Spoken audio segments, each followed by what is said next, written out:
으로 기도합니다. 아멘.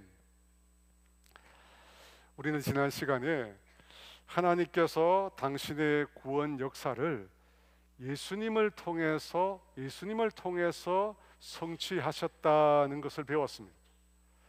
죄로 인하여 영원히 멸망받을 수밖에 없는 우리 인간들을 예수님을 통해서 구원하셨다는 것입니다.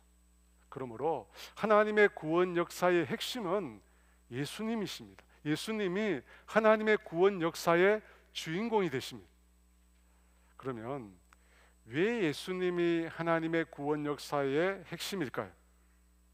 예수님께서는 인생의 구원자로서의 자격, 인생을 구원할 수 있는 구원자로서의 자격을 가지고 계시기 때문입니다. 예수님은 신성과 인성을 다 가지고 계신 분이십니다. 먼저 예수님은 죄가 없으십니다.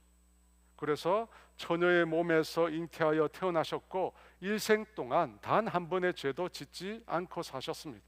바로 그 점이 예수님께서 신성을 가지고 계시다는 증거입니다. 또 예수님은 인성을 가지고 계신 분이십니다. 예수님은 인간의 몸만 옷을 입듯이 입은 신이 아니십니다. 예수님은 온전한 인간이십니다. 인간의 신체와 인간의 감정과 인간의 의지와 인간의 모든 것을 가지고 계신 인간이십니다. 그렇게 온전한 인간이시기에 인간을 대신하여 인간의 죄를 지실 수 있는 것입니다. 온전한 인간으로서 인간의 모든 죄와 죄의 결과인 수치와 저주와 죽음을 예수님께서 대신 져주셨습니다. 그래서 예수님이 당한 고난도 그분에게는 견딜 수 없는 고통이었습니다. 예수님에게도 십자가는 견딜 수 없는 저주이며 고통이었습니다. 왜냐하면 인간으로 인성을 지닌 존재로 모든 인간을 대신해서 그 고통을 지셨기 때문입니다. 사랑하는 여러분, 예수님은 그렇게 인간으로서 인간을 대신하여 자신을 희생하셨습니다.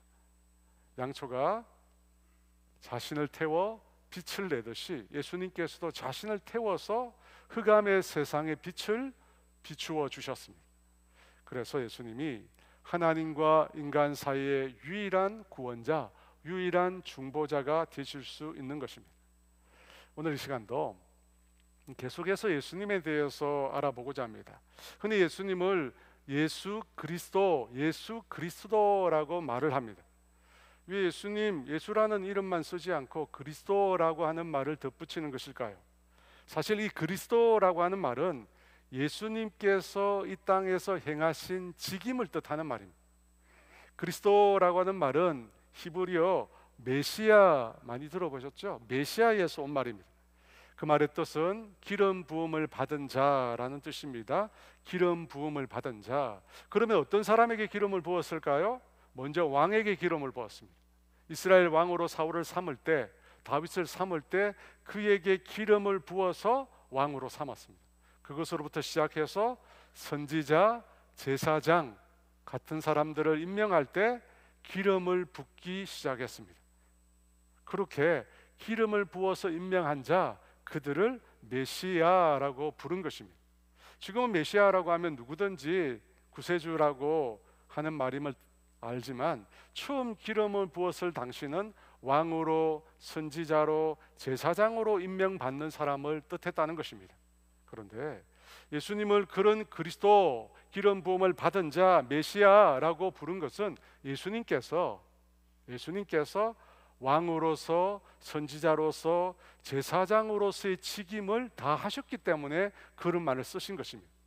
다만 예수님의 직임 수행은 사람들과는 달랐습니다. 무엇보다도 사람들은 죽습니다. 그리고 또 다른 사람을 세워야 합니다. 하지만 예수님은 영원한 분이시기에 다른 존재를 세울 필요가 없습니다.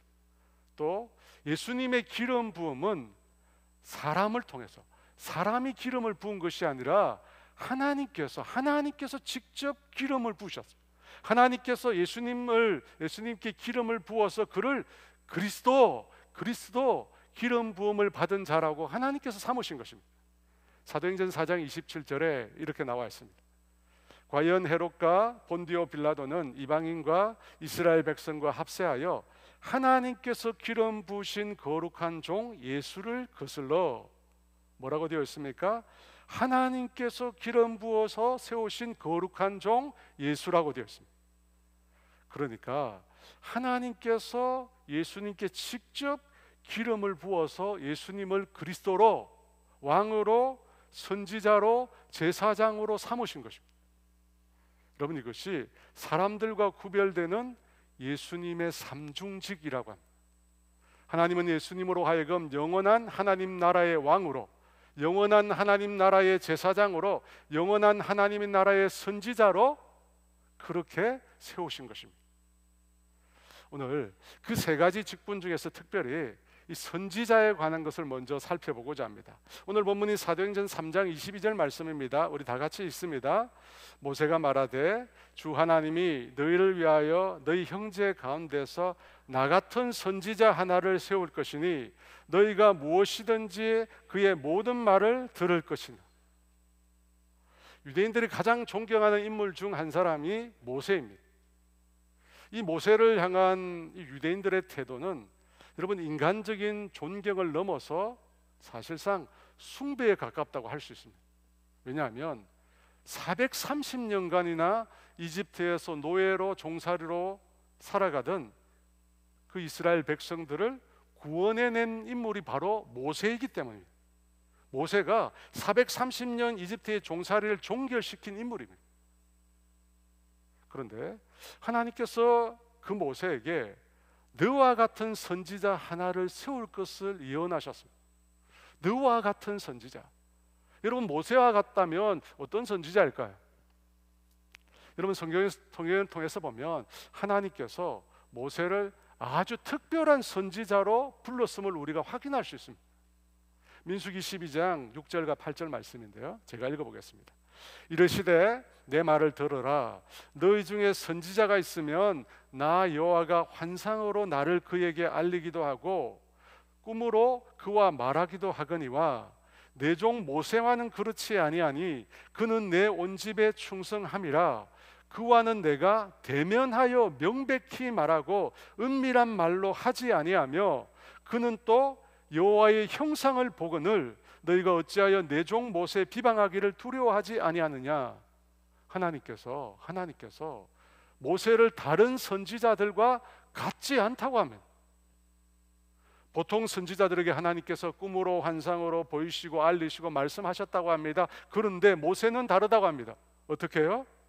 그와는 하나님께서 대면해서 명백히 말하고 은밀한 말로 하지 않았다고 합니다. 그리고 모세는 하나님의 형상을 보았다고 합니다.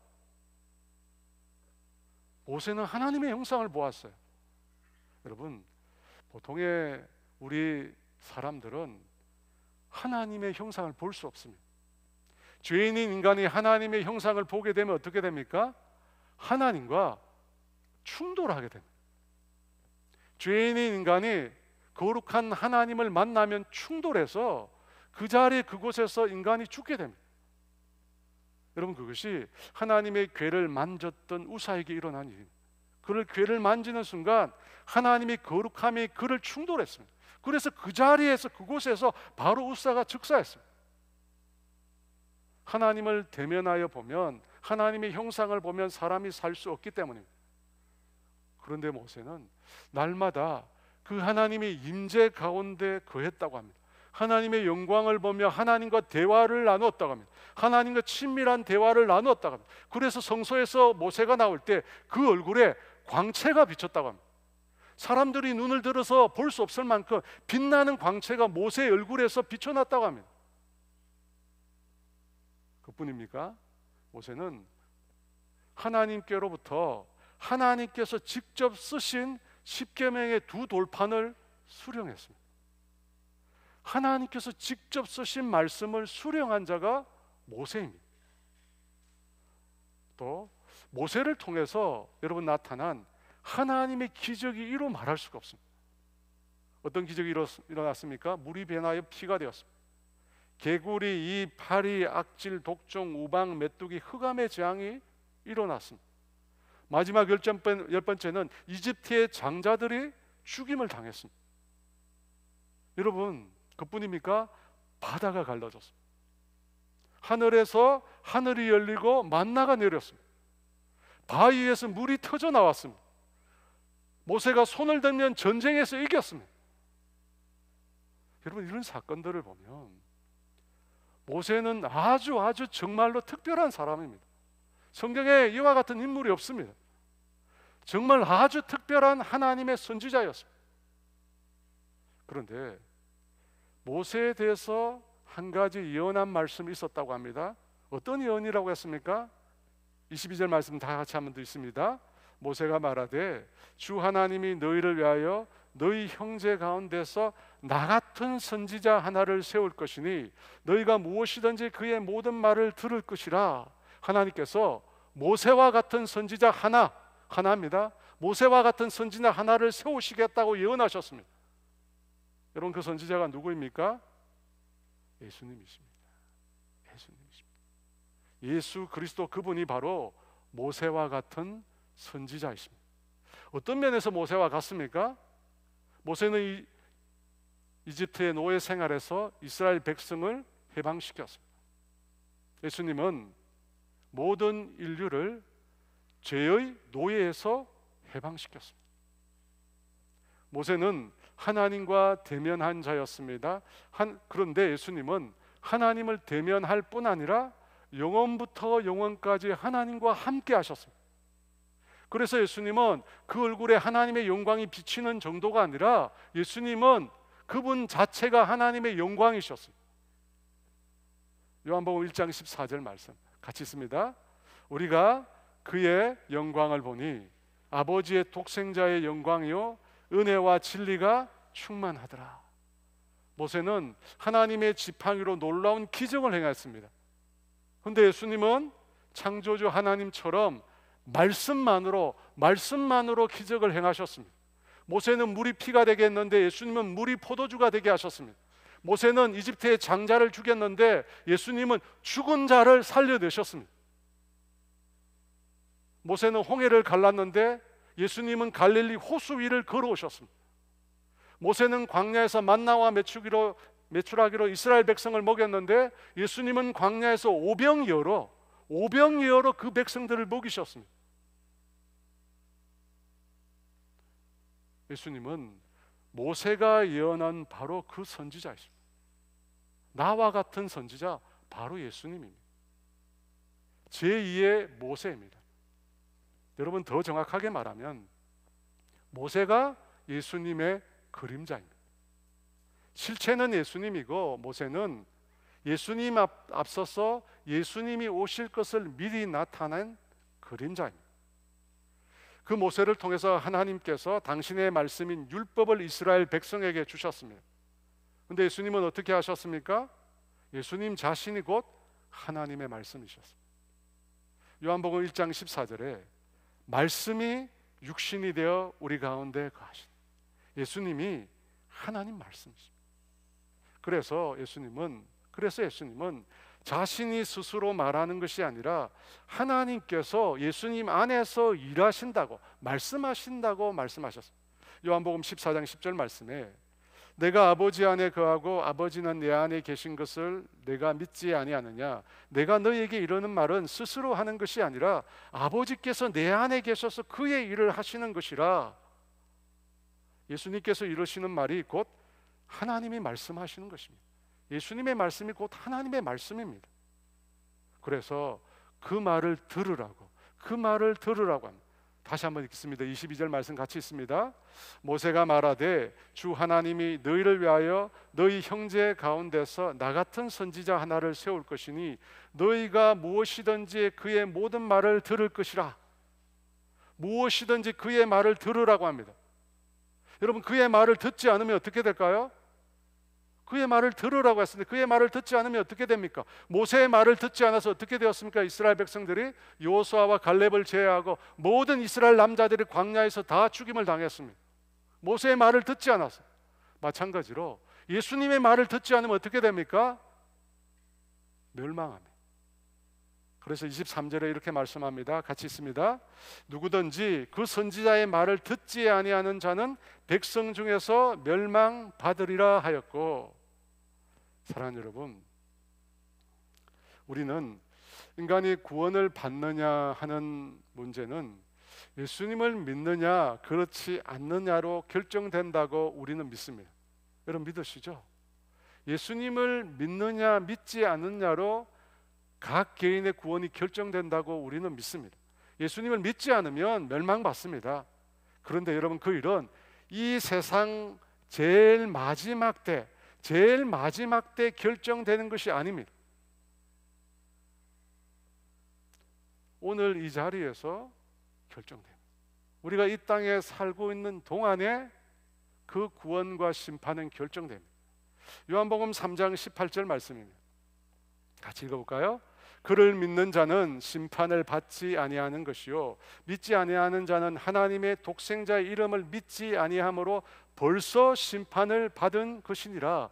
벌써 심판을 받은 것이라고 합니다. 과거형으로 심판이 이미 결정되었다고 말하고 있습니다. 여러분, 이 세상 끝에 가서 우리가 심판을 받고 구원을 받고 하는 것이 결정되는 것이 결코 아닙니다. 믿지 않으면, 이 땅에서 믿지 않으면 이미 심판받도록 결정되어 버립니다. 말세 때는, 마지막 때는 그 심판을 실행하는 것에 불과합니다. 제가 왜 이 얘기를 하느냐, 여러분, 우리는 천주교의 연옥교리를 믿지 않기 때문입니다. 천주의 연옥교리가 무엇입니까? 사람이 죽은 이후에 연옥에 머물게 된다는 것입니다. 연옥은 중간 지점이에요. 그곳에서 천국에 가기도 하고 그곳에서 지옥에 가기도 한다는 것입니다. 구원과 심판이 이 땅에서 결정되는 것이 아니고 그 연옥에서 결정된다는 것입니다. 여러분, 그게 연옥교리예요. 그래서 천주교인들은 구원에 확신이 없습니다. 예수를 믿는다고 해서 구원을 얻었는지 그것에 대해서 확신이 없습니다. 하지만 성경은 그렇게 말씀하시지 않습니다. 요한복음 3장 18절에 하나님의 독생자의 이름을 믿지 아니함으로 벌써 심판을 받은 것이니라. 믿지 않으면 심판받는 것입니다. 마지막 때에 가서 결정되는 게 아닙니다. 지금 이 땅에서 결정됩니다. 믿는 자는 구원을 얻지만 믿지 않는 자는 벌써 심판을 받는 것입니다. 그런데 그것을 결정하는 게 뭐라고 했습니까? 23절 말씀에 누구든지 그 선지자의 말을 듣지 아니하는 자는 백성 중에서 멸망받으리라. 그 선지자의 말, 예수님의 말을 듣는 여부에 따라서 결정됩니다. 예수님의 말씀을 듣는 자는 구원을 얻고 듣지 못하는 자는 멸망을 받습니다. 여러분, 말씀을 듣는 것에 우리의 구원과 심판이 달려 있습니다. 왜 그럴까요? 말씀을 들으면서 믿음이 나오기 때문입니다. 말씀을 들으면서 믿음이 나오기 때문에 오늘 이 이야기를 하려고 제가 이 앞에 긴 이야기를 한 겁니다. 말씀을 들음으로 믿음이 나오고 그 믿음으로 우리가 구원을 얻는 것입니다. 로마서 10장 17절 말씀입니다. 같이 있습니다. 그러므로 믿음은 들음에서 나며 들음은 그리스도의 말씀으로 말미암느니라. 말씀을 들음으로 믿음이 난다, 생긴다고 합니다. 말씀을 들어야 구원을 얻습니다. 그런데 그 말씀을 들으면서 믿음이 나는 거예요. 그 믿음으로 구원을 얻는 것입니다. 그런데 여러분 잘 생각해 보세요. 듣는다고 모두 믿는 게 아니잖아요. 듣는다고 모두 믿는 게 아니잖아요. 여러분, 이 자리에서 말씀을 다 듣고 있습니다. 다 듣고 있습니다. 그런데 그 말씀이 믿음으로 나아가지 못하고 그냥 귓가에서 사라질 때가 너무 많습니다. 여러분, 그렇지 않나요? 들었다는 것과 믿는다는 것이 동의어가 아닙니다. 귓가에서 들은 그 말씀이 믿음으로 나아가지 못하고 중간에 다 사라져버립니다. 그러면 과연 구원을 얻을 수 있을까요? 아니잖아요. 믿어야 구원을 얻어요. 말씀을 듣고 그 들은 말씀이 믿음으로 나아가야 그때 구원을 얻습니다. 그런데 중간에 자꾸만 그 말씀이 믿음으로 가지 못하고 사라져버려요. 여러분, 어떻게 하면 내가 들은 말씀이 믿음으로 나아갈 수 있을까요? 필요한 게 뭘까요? 예수님께서 4가지 밭의 비유를 하셨는데 그곳에 보면 결실하는 밭이 나오는데 그 결실하는 밭은 말씀을 어떻게 들었다고 말하고 있을까요? 누가복음 8장 15절 말씀 같이 있습니다. 좋은 땅에 있다는 것은 착하고 좋은 마음으로 말씀을 듣고 지키어 인내로 결실하는 자니라. 어떻게 말씀을 들었다고 되어 있습니까? 착하고 좋은 마음으로 말씀을 들었다고 합니다. 착하고 좋은 마음으로 말씀을 듣고 지켜서 인내로 결실했다고 합니다. 여러분, 이 말씀을 보면 우리가 하나님의 말씀을 분명히 듣고도 믿음으로 나아가지 못하는 이유를 발견할 수 있습니다. 뭐죠? 문제가 뭐가 있습니까? 말씀을 들을 때 뭐가 문제인 겁니까? 마음입니다. 마음에 문제가 있어요. 여러분, 열매 맺는 마는 착하고 좋은 마음으로 말씀을 들은 거예요. 여러분, 마음에 문제가 있어요. 하나님의 말씀을 듣는 우리에게 마음에 문제가 있어요. 마음에. 여러분, 성경은 이렇게 말씀합니다. 히브리서 4장 7절 말씀인데요, 같이 있습니다. 오랜 후에 다윗의 글에 다시 어느 날을 정하여 오늘이라고 미리 이같이 일렀으되 오늘 너희가 그의 음성을 듣거든 너희 마음을 완고하게 하지 말라. 그의 음성, 예수님의 음성을 듣거든 어떻게 하지 말라고 합니까? 너희 마음을 완고하게 하지 말라고 합니다. 완고하게 하지 말라. 앞서는 뭐라고 했습니까? 착하고 좋은 마음으로 말씀을 들었습니다. 착하고 좋은 마음과 동일한 의미로 뭐가 사용되었습니까? 완고한 마음으로 말씀을 듣지 말라는 거예요. 완고한 마음으로. 여러분, 그렇다면 완고한 마음이 뭘까요? 굳다는 말입니다. 굳다는 말이에요. 자기 고집을 굳게 한다는 거예요. 자기가 듣고 싶은 말만 듣는다는 것입니다. 자기 아집으로, 자기 고집으로 듣고 자기가 듣고 싶은 말만 듣는다는 것입니다. 그게 완고한 마음. 그렇게 듣지 말라는 겁니다. 여러분, 우리가 완고한 마음을 가지면 귀로 말씀을 듣지만 그 말씀이 믿음으로 나를 이끌지 못합니다. 예수님께서 그래서 동일한 말씀을 하셨어요. 마태복음 13장 14, 15절 말씀인데 같이 있습니다. 이사야의 예언이 그들에게 이루어졌으되 일렀으되 너희가 듣기는 들어도 깨닫지 못할 것이요 보기는 보아도 알지 못하리라. 이 백성의 마음이 완악하여져서 그 귀에 듣기에 둔하고 눈은 감았으니 이는 눈으로 보고 귀로 듣고 마음으로 깨달아 돌이켜 내게 고침을 받을까 두려워함이라 하였느니라. 듣기는 들어도 깨닫지 못하고 보기는 보아도 알지 못하고 귀는 둔하고 눈은 감았고. 도대체 왜 이런 것입니까? 말씀을 듣고 깨닫게 되면 고침을 받을까 두려워하는 완악한 마음이 있기 때문에 바뀌고 싶지 않은 거예요. 달라지고 싶지 않은 거예요. 내 방식대로 계속 살고 싶은 거예요. 내가 원하는 대로 계속 살고 싶은 거예요. 근데 말씀을 듣고 깨닫게 되면 고침을 받을 거예요. 달라지거든. 그게 싫은 거예요. 변화되고 싶지 않은 거예요. 그 자리 그대로 살고 싶은 거예요. 여러분, 우리 안에 하나님의 말씀을 통해서 내가 고침을 받으려는 것에 대해서 저항하는, 강력히 거부하는 마음이 있습니다. 여러분, 그게 완악한 마음, 그게 죄인의 마음, 그게 죄인의 마음. 여러분, 결국 마음의 문제. 듣는 게 문제가 아니라 말씀을 듣는 마음의 문제가 아니라 마음의 문제가 있어요.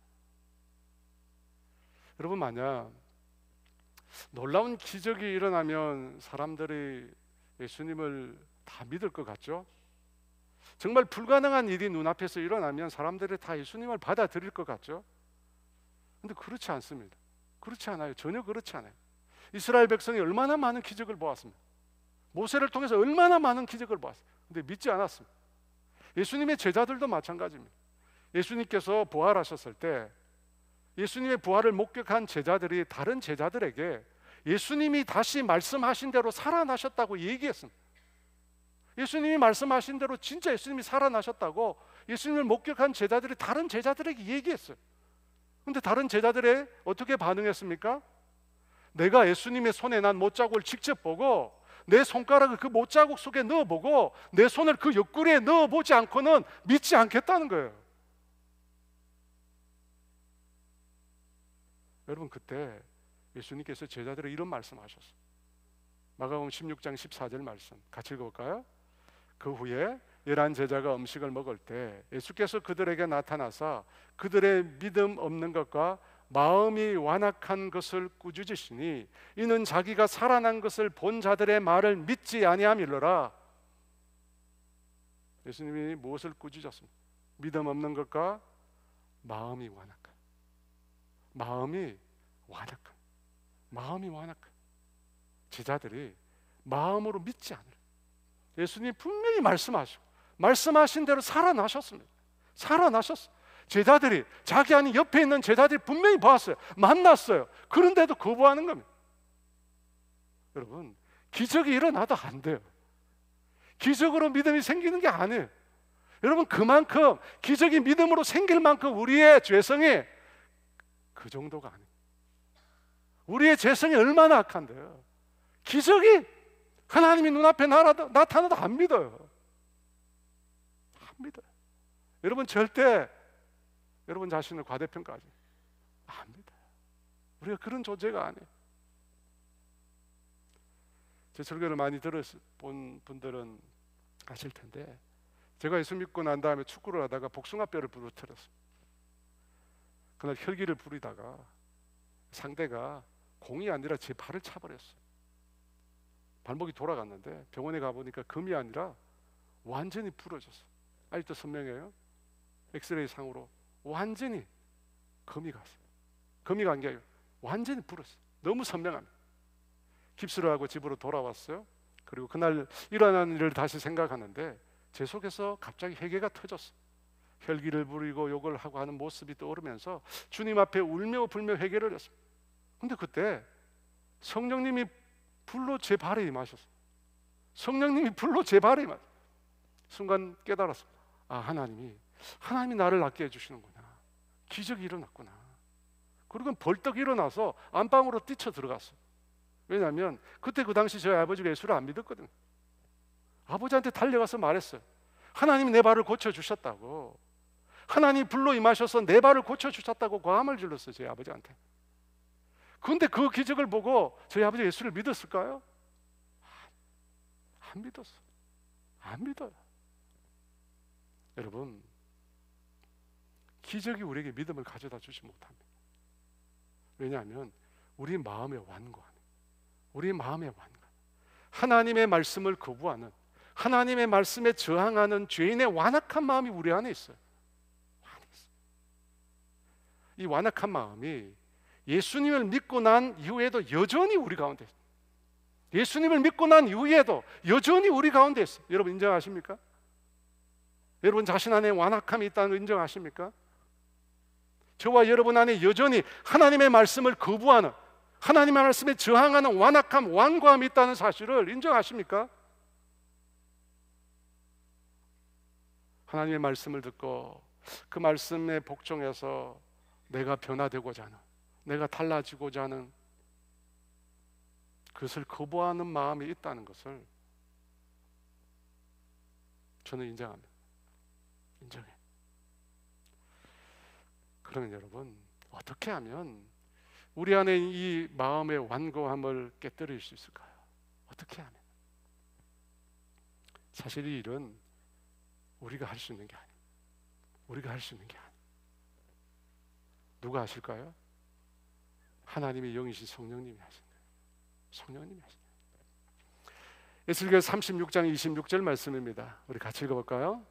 또 새 영을 너희 속에 두고 새 마음을 너희에게 주되 너희 육신에서 굳은 마음을 제거하고 부드러운 마음을 줄 것이며. 여러분, 이 말씀은 새 언약의 백성에게 주신 하나님의 약속입니다. 하나님께서 새 영, 하나님의 영을 너희 속에 두신다고. 그 하나님의 영, 성령님을 통해서 너희에게 새 마음을 주신다.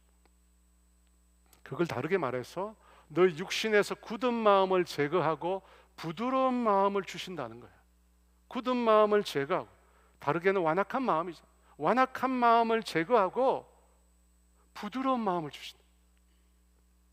여러분, 우리 안에 있는 이 완악한 마음을 제거하는 방법은 새 영을 받는 거예요. 하나님의 영이신 성령님을 받는 것입니다.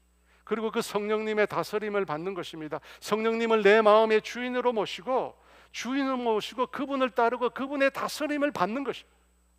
그분의 다스림을, 그 성령님을 통해서 새 마음이 오는 거예요. 그 성령님을 통해서 우리 안에 있는 굳은 마음이 제거되고 우리 안에 부드러운 마음이 비로소 회복될 수 있는 것. 여러분, 성령님을 떠나서는 불가능합니다. 사랑하는 여러분, 우리가 믿는 이 기독교는 돌을 닦는 종교가 아닙니다. 스스로 돌을 닦고 자기 절제를 통해서 마음을 비우고 자기의 마음을 다스릴 수 있습니다. 스스로. 하지만 그것에 한계가 있습니다.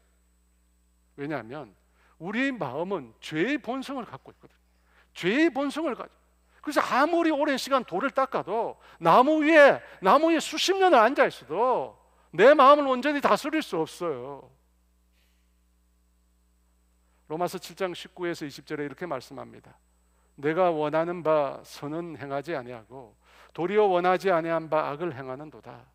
만일 내가 원하지 아니하는 그것을 하면 이를 행하는 자는 내가 아니요 내 속에 거하는 죄니라. 바로 이 죄의 본성 때문에, 이 죄 때문에 내 마음을 내 스스로가 다스릴 수가 없다는 것입니다. 내 마음대로 할 수가 없어요. 그래서 하나님께서 당신의 영을 우리에게 보내십니다. 하나님의 성령을 우리에게 보내십니다. 그 성령을 보내셔서 우리 마음 가운데 있는 이 완악한 마음, 이 굳은 마음을 제거하고 부드러운 마음을 우리에게 주시는 것입니다. 그래서 여러분, 우리가 매 순간 예수님을 영접했을 때 우리에게 성령을 주시잖아요. 성령님 우리 안에 계시잖아요. 그래서 매 순간 그 성령님을 따라가야 돼요. 그 성령님을 쫓아가야 돼요. 그 성령님을 의지해야 됩니다. 그게 예수 믿는 사람의 삶입니다. 갈라디아서 5장 16절 말씀 이렇게 말씀합니다. 같이 있습니다. 내가 이르노니 너희는 성령을 따라 행하라. 그리하면 육체의 욕심을 이루지 아니하리라. 사랑하는 여러분, 하나님의 말씀은 구원의 말씀입니다. 하나님의 말씀은 우리를 살리는 생명의 말씀입니다. 그런데 그 말씀을 읽을 때, 그 말씀을 들을 때, 그 말씀을 묵상할 때 우리의 마음을 어떻게 해야 합니까? 선하고 착한 마음으로, 완고하지 않는 마음으로 바꾸어야 합니다. 여러분, 그렇게 하지 않으면 아무리 말씀을 들어도, 아무리 성경을 읽어도, 아무리 성경을 수십 번 써도 소용없습니다. 다 소용없습니다. 내 마음을 바꾸지 않으면 성경을 수백 번 읽고 수천 번 들어도 아무 소용없어요. 내 마음을 바꿔야 돼. 너희 마음을 완고하게 하지 말라. 오늘날 그의 말씀을 들을 때 너의 마음을 완고하게 하지 말라. 여러분, 중요한 건 마음입니다. 우리 마음이 부드러운 마음이 돼요. 부드러운 마음. 씨앗이 땅에 심기어서 뿌리를 내리고 싹을 틔우려면 흙이 부드러워야. 딱딱하면 안 되잖아요. 마찬가지로 우리의 심령이 부드러워져요. 한없이 부드러워져. 여러분, 성령님께서 우리 안에서 우리를 온전히 다스릴 때 우리의 심령이, 우리의 마음이 그렇게 되는 것입니다. 그렇게 돼요. 그거 외에는 안 돼요. 사랑하는 여러분, 저와 여러분이 완고한 마음을 버리고 정말 주님의 말씀에, 그 생명의 말씀에 선하고 착한 마음으로 반응하기를 원합니다. 그때 하나님의 말씀이 들려요. 그때 하나님의 말씀이 들려요. 그리고 그 말씀이 우리 안에서 하나님을 향한 믿음으로 세워지는 거예요. 그리고 그 믿음 붙잡고 살면 돼요. 여러분, 그런 은혜가 있기를 원합니다. 그래서 여러분, 말씀을 듣기 전에, 말씀을 읽기 전에, 묵상하기 전에 늘 반드시 성령님을 구하세요. 성령님, 내 마음을 부드럽게 만들어 주세요. 내 마음이 완악해지지 않게 해주세요. 완악한 내 마음, 하나님 굳은 내 마음을 제하여 주시고 하나님 말씀을 두기 싫어하는 내 마음을 제하여 주시고 선한 마음으로, 착한 마음으로 하나님의 말씀을 받아들일 수 있는 부드러운 마음으로 내 마음을 바꾸어 주세요. 여러분 그렇게 기도하셔야 돼요. 그렇게 기도하시고 말씀을 대해보세요. 그 말씀이 살아있음을 여러분 경험하게 될 것입니다. 사랑하는 여러분, 예수님은 선지자이십니다. 선지자는 하나님의 말씀을 대언하는 자입니다. 하나님의 말씀을 대언하는 자, 하나님의 말씀을 받아서 그 말씀을 전하는 자입니다. 그리고 하나님의 말씀을 듣고 믿음으로, 그가 전하는 하나님의 말씀을 믿고 듣고 믿음으로 반응하면 구원을 얻게 됩니다. 23절 말씀인데요, 다시 한번 읽어볼까요? 누구든지 그 선지자의 말을 듣지 아니하는 자는 백성 중에서 멸망을 받으리라 하였고, 예수님의 말씀을 그래서 듣고 받아들이면 구원을 얻습니다. 근데 이 말씀을 곰곰이 생각해 보니까 예수님만 선지자가 아닌 거예요. 누가 또 선지자입니까? 우리도 선지자입니다. 왜냐하면 우리도 예수님의 말씀을 전하잖아요. 여러분 그렇지 않습니까? 우리도 예수님의 말씀, 하나님의 말씀, 그 복음을 우리가 전하잖아요. 우리도 하나님의 말씀을 전하는 자입니다. 우리도 선지자입니다. 마태복음 28장 19, 20절 말씀에 그러므로 너희는 가서 모든 민족을 제자로 삼아 아버지와 아들과 성령의 이름으로 세례를 베풀고 내가 너희에게 분부한 모든 것을 가르쳐 지키게 하라. 내가 너희에게 분부한 모든 것, 예수님께서 우리에게 분부한 모든 것 뭡니까? 예수 믿으면 구원을 얻는다는 복음입니다. 예수 믿으면 구원을 얻는다는 그 복음을 가르쳐 지키게 하라고 합니다. 여러분, 우리도 하나님의 선지자입니다. 하나님의 말씀을 우리가 전하잖아요. 하나님의 말씀을 대언합니다. 우리도 직분이 선지자가 아닌 거죠. 직분이 선지자가 아니고 우리 모두가 선지자의 사명을 받은 것입니다. 여러분 제 말을 잘 이해하십시오. 직분이 선지자가 아니에요. 우리는 선지자의 사명을 받은 사람, 하나님의 말씀을 전하는 일을 우리에게 하나님이 부여하셨어요. 그러니까 주님은 이전에 구약시대는 선지자를 통해서 말씀하셨습니다. 예수님이 오시고 난 이후에는 예수님을 통해서 말씀하셨습니다. 지금은 누구요? 예수를 믿고 있는 우리를 통해서 하나님 말씀하시기를 원하세요.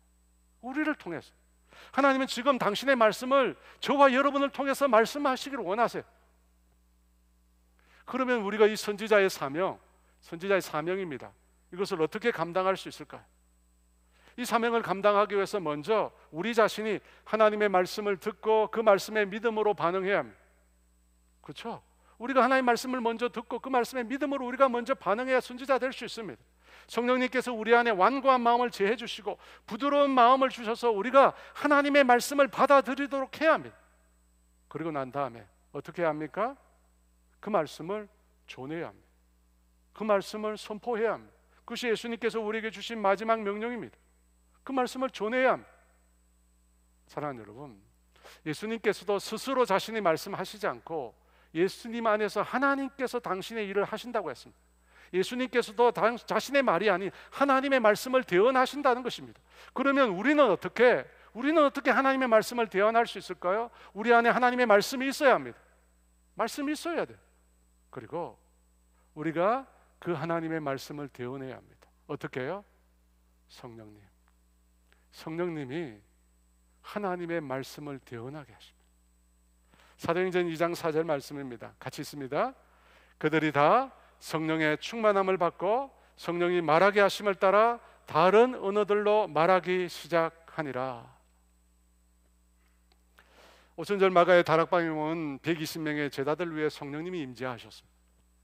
하늘로부터 급하고 강한 바람 소리가 제자들이 모여있는 그 집안에 가득 찼습니다. 그리고 불의 혀처럼 갈라지는 것들이 각 사람 위에 하나씩 임하였습니다. 그때 제자들의 성령의 충만함을 받았습니다. 성령님께서 제자들 가운데 충만히 임재하셨습니다. 성령님께서 제자들의 마음을 다스리기 시작했습니다. 그때 제자들의 입술을 통해서 성령의 말하게 하심을 따라 말하기 시작했습니다. 성령님이 말하게 하심을 따라 말하기 시작했습니다. 그 말의 내용은 하나님의 놀라운 구원에 가는 것입니다. 구원에 가는 것을 말했습니다. 여러분, 하나님 말씀이잖아요. 제자들이 성령이 말하게 하심을 따라 말한 것은 하나님의 말씀이었습니다. 여러분, 바로 이것이 우리가 하나님의 말씀을 대언하는 것은 성령님의 충만함을 받아서 성령님께서 우리를 통해서 하시고자 하는 그 말을 하는 것입니다. 성령님이 말하게 하심을 따라 말하는 것입니다. 여러분, 그것이 하나님의 말씀을 대언하는 선지자들의 방법이에요. 선지자들이 그렇게 했어요. 오늘 우리도 동일하게 그렇게 할 수 있습니다. 성령 충만 받아서 성령의 말하게 하심을 따라서 우리가 하나님의 말씀을 전하는 겁니다. 그때 하나님 역사가 일어나요. 오순절날 성령 충만을 받은 제자들 중에 베드로와 요한이 기도하러 성전에 올라갑니다. 그때 성전 미문에서 구걸하는, 나면서부터 걷지 못하는 한 사람이 있었습니다. 그는 성전 미문에서 성전으로 올라가는, 기도하러 올라가는 사람들에게 구걸하며 살아가는 사람이었습니다. 그가 베드로와 요한을 쳐다보며 무엇을 얻을까 바라볼 때 베드로 사도가 그에게 이렇게 외쳤습니다. 사도행전 3장 6절 말씀 우리 같이 있습니다. 은과 금은 내게 없거니와 내게 있는 이것을 내게 주노니 나사렛 예수 그리스도의 이름으로 일어나 걸어라. 그리고 오른손을 붙잡아 일으킬 때 단 한 번도 나면서부터 걷지 못하는 그 사람이 그 발목에 힘을 얻고 일어나 걸으며 뛰기 시작합니다. 여러분, 어떻게 이런 일이 일어날 수 있습니까? 어떻게 이런 기적이 일어날 수 있습니까? 성령 충만함 받은 사람이 성령의 말하게 하심을 따라서 하나님의 말씀을 대언했기 때문에, 하나님의 말씀을 대언하니까 하나님의 역사가 일어난 것입니다. 그러므로 하나님의 말씀을 대언해야 하는, 하나님의 말씀을 전해야 하는 우리가 받은 이 선지자의 사명을 감당하기 위해서는 성령 충만함을 받아야 해요. 성령 충만함. 사랑하는 여러분, 하나님의 말씀을 듣는 것도 성령님의 역사가 있어요. 하나님의 말씀을 전하는 것도 성령님의 역사가 있어요. 그래서 하나님이 우리에게 주시는 가장 좋은 선물이 성령님이신 거예요. 성령님이신 거예요. 우리에게 가장 필요한 분도 성령님이십니다. 예수를 믿는 우리는 성령님 없이 아무것도 할 수 없어요. 아무것도 할 수 없어요. 사랑하는 여러분, 그 좋으신 성령님을 여러분 환영하고 여러분 인생의 구주로, 왕으로, 주인으로 받아들이십시오. 예수를 믿음에도 여전히 성령님을 구주로, 성령님을 주인으로, 왕으로 받아들이지 않기 때문에 우리 마음이 완악한 거예요. 여러분, 그분의 다스림을 받으세요. 성령님의 충만을 받으세요. 성령의 충만이 뭐예요? 성령님의 다스림을 받는 것입니다. 성령의 충만을 그렇게 받아서 하나님의 백성답게, 하나님의 자녀답게 살아가는 저와 여러분 되시기를 주의 이름으로 축원합니다. 이 시간 우리가 그 성령님 바라보면서 주님 앞에 함께 나아가기를 원합니다. 오늘 이곳에 계신 성령님 찬양합니다.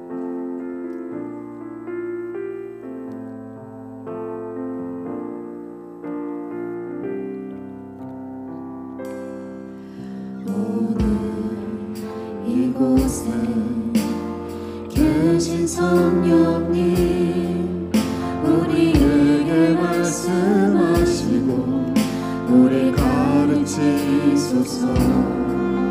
같이 우리 맘 열어주시고 주의 빛으로 밝혀 우리를 인도하소서.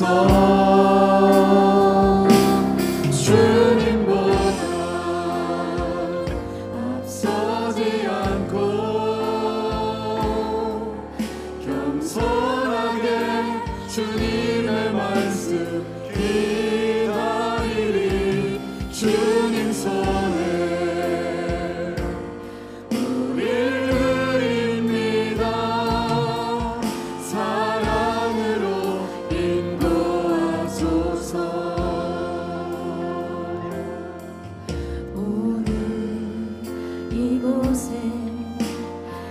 되신 성령님 우리에게 말씀하시고 우리 가르치소서. 다시 우리 맘 열어주시고 주의 빛으로 밝혀 우리 인도하소서. 주님보다 앞서지 않고 겸손하게 주님의 말씀 기다리니 주님 손에 우리 드립니다. 사랑으로 인도하소서.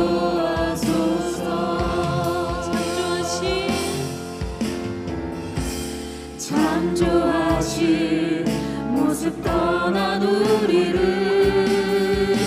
예수님 함께 빚으소서.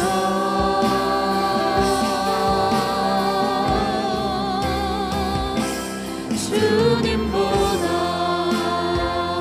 앞서지 않고 겸손하게 주님의 말씀 기다리니 주님 손에 우리 드립니다. 사랑으로 인도하소서. 주님보다 앞서지 않고 겸손하게 주님의 말씀 기다리니 주님 손에 우리 드립니다. 사랑으로 인도하소서.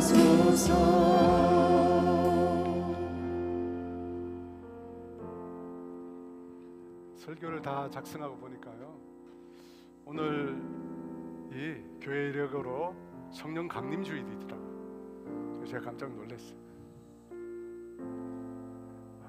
저는 성령 하나님을 너무 사랑합니다. 여러분, 신앙생활 내 힘으로 하는 거 아니에요. 여러분, 우리가 예수 믿게 된 거 여러분 의지로, 여러분 지식으로 예수 믿은 줄 아십니까? 천만에요.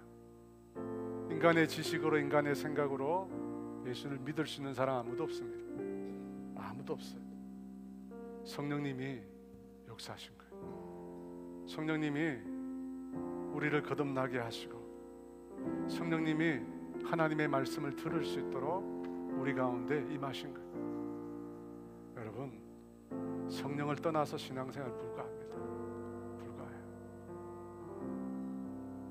사랑하는 여러분, 성령님께 구하세요. 하나님, 성령님, 하나님의 말씀을 듣게 해주세요. 성령님, 완악한 제 마음을 다스려 주세요. 내 속에 있는 굳은 마음들, 변화되지 않으려고 하는 마음, 하나님의 말씀에 반항하는 마음, 하나님의 말씀을 거절하는 이 마음, 여러분, 이거 있는 이상 절대 변화돼요. 절대 우리 안에 믿음이 생길 수 없어요. 절대 하나님의 역사가 우리 가운데 있을 수 없습니다. 하나님은 믿음 가운데 역사하잖아요. 그런데 이런 마음이 있는데 어떻게 하나님이 우리 가운데 역사하겠어요? 불가능해요. 여러분, 우리 안에 있는 이 완악한 마음 하나님께 드려주세요. 성령님, 나에게 부드러운 마음 주세요. 말씀의 씨앗이 뿌려져서 내 안에 뿌리 내릴 수 있는 그 말씀 내가 받을 수 있도록 내 마음을 변화시켜달라. 내 마음을 변화시켜달라. 우리 주여 외치고 우리 성령님께 구합시다. 주여.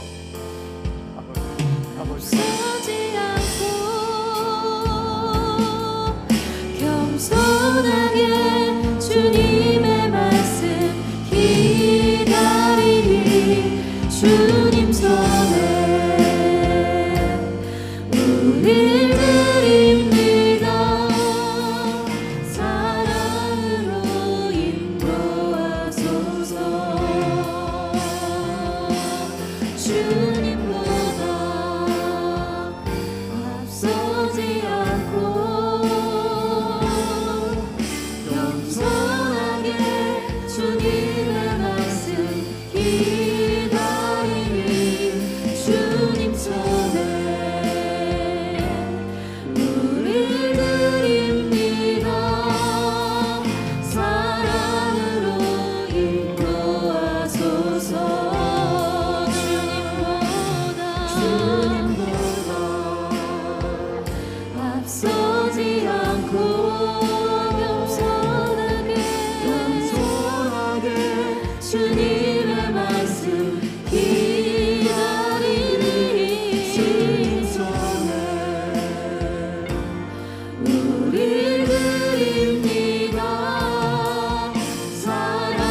더 기도하겠습니다.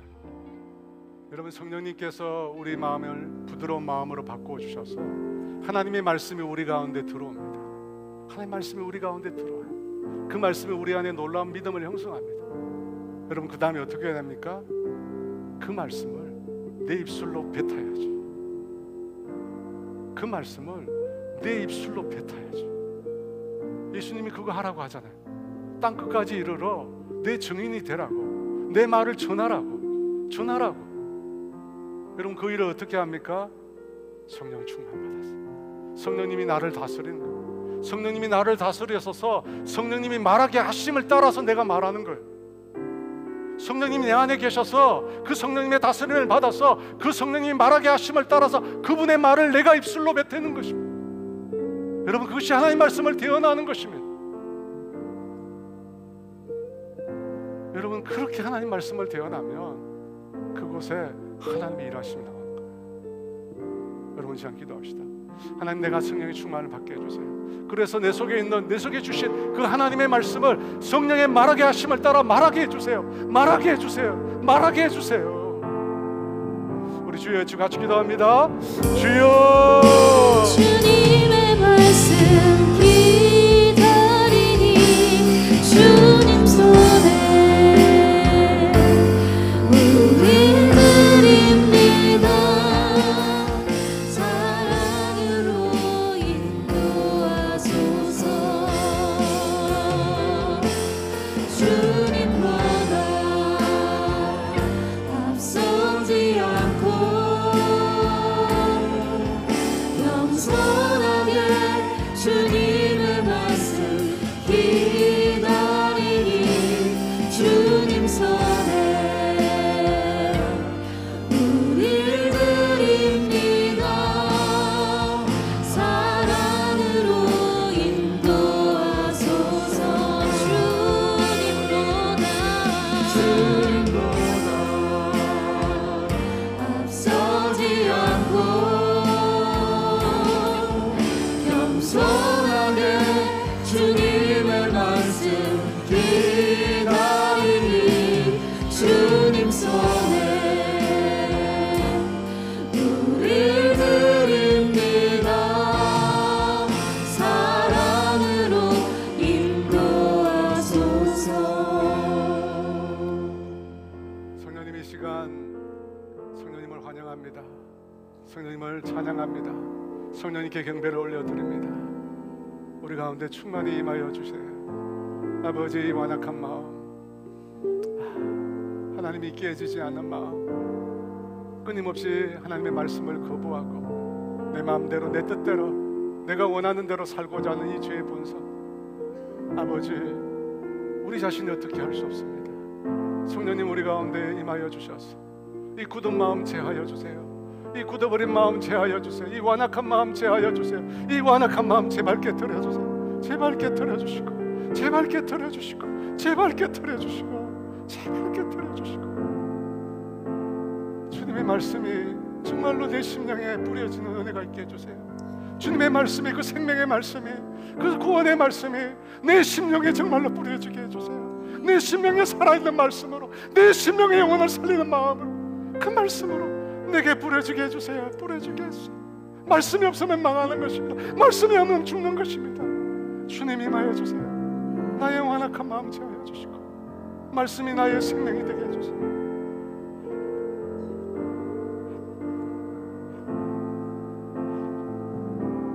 성령 하나님, 우리를 다스려 주세요. 다스려 주세요. 다스려 주셔서 내게 주신 그 말씀, 내게 주신 그 말씀, 내가 대언하는 자가 되게 해주세요. 내게 베풀어 주신 그 하나님의 말씀, 성령이 말하게 하심을 따라 성령님 의지해서 내가 선포하고 증거해서 하나님 나에게 맡겨주신 선지자로서의 사명 감당하는 주의 자녀들이 되게 하여 주시옵소서. 지금은 우리 주 예수 그리스도의 은혜와 하나님의 다함이 없는 사랑하심과 성령님이 교통하신가 인도하신가 충만케 하시며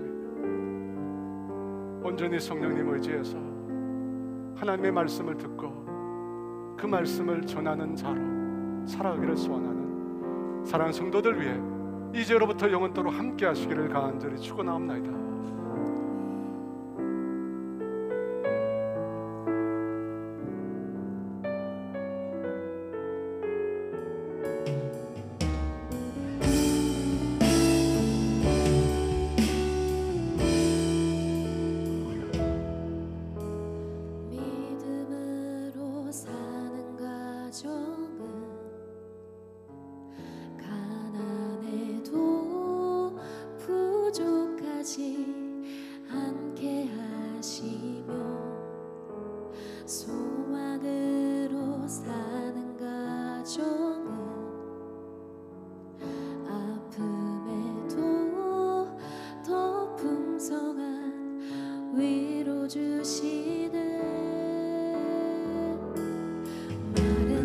하나에 화목하고 함께 살아가며 감사하며 고난이 올 때에 기도하는 가정 하나님 돌보시네 주의 가정은 작은 천국이라 주의 가정에 참된 행복 있네 이 땅에 살아가는 모든 순간 주가 지키시고 항상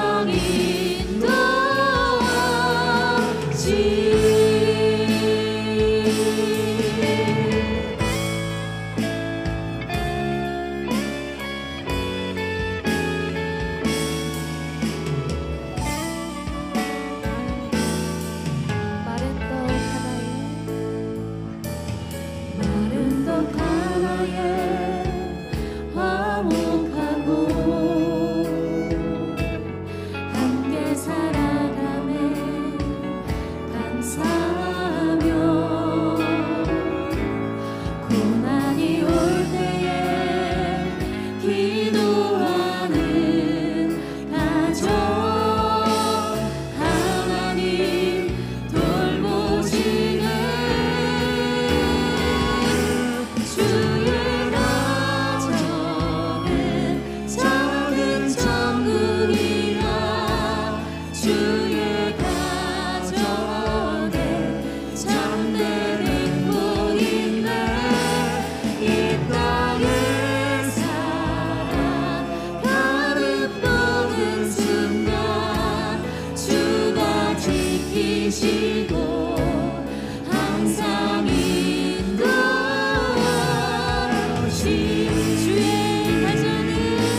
주의 가정은 작은 천국이라 주의 가정에 참된 행복 있네 이 땅에 살아가는 모든 순간 주가 지키시고 항상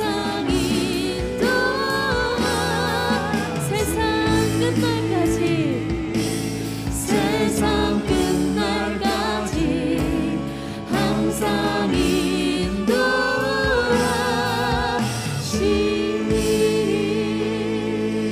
한 주간도 주님 말씀에 순종하며 승리하시기를 축복합니다.